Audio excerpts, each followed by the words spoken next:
ভাবলে অবাক লাগে না? এই প্রকৃতি ছাড়া আমরা অচল। আবার এই প্রকৃতিকেই আমরা ধ্বংস করার জন্য উঠে পড়ে লেগেছি।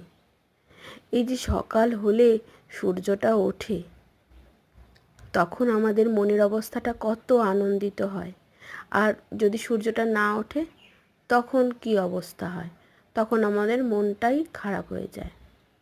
কাজেই সূর্য আমাদের প্রাণ শক্তি, জল আমাদের প্রাণ, গাছপালা আমাদের অক্সিজেন দেয়, মানে আমাদের জীবন ধারণ করতে, আমাদের এই জীবনে বেঁচে থাকার প্রধান রসদগুলোই যোগান দেয়।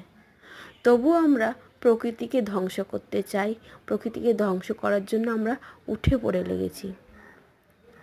আমরা যদি গাছের জন্য নয়, প্রকৃতির জন্য নয়, পৃথিবীর জন্য নয়, আমরা যদি নিজেদের জন্য একটু প্রকৃতিকে বাঁচিয়ে রাখতে